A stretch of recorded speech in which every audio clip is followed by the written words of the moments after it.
13-годишно девојче, штетеничка на домот за деца 25 мај во Скопје, пред неколку дена абортирало откако било сексуално злоставувано.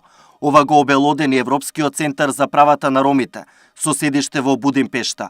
Од меѓународната организација тврдат дека пред да објават за овој скандалозен случај, лично разговарале со малолетничката. Таа самата се изјасни дека во период кога не била во домот, всушност била насилно земена од страна на постаро лице од домот и преку внесена во неговиот автомобил и однесена во друг град во државата, каде што била сексуално злоупотребувана и користена за присилна работа.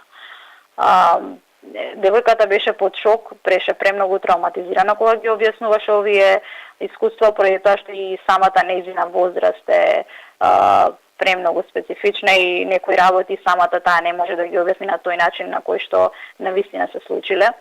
Од Труд и социјала ги отфрлија обвинувањата дека детето било силувано во домот. Тврдат дека целосно биле запознаени со нејзиниот живот и се сомневаат дека е жртва на сексуална експлоатација, односно проституција.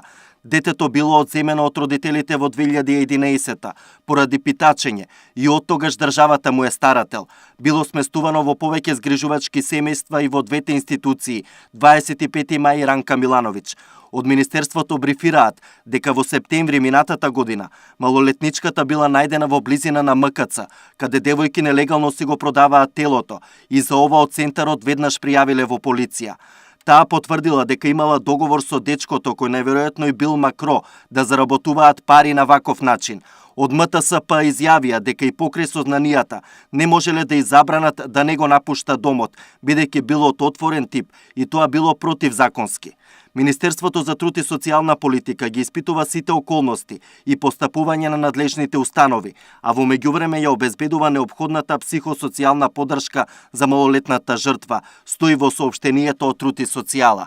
Од МВР соопштија дека истото девојче 9 пати било пријавувано за исчезнато од страна на вработени во социјално згрижувачки установи. Во документираните случаи разговарано е со лица инволвирани во незаконски дејства од областа на кривични дела против половата слобода, зашто се направени детални известувања доставени во надлежното основно јавно обвинителство за понатамошно постапување, стои во соопштението од МВР. Не само за 13-годишното девојче кој абортирало, во истиот извештај меѓународната организација алармира за уште еден случај во кој сексуално биле злоставувани две сестри на 13 и 16 годишна возраст, исто така штетенички на домот 25 мај.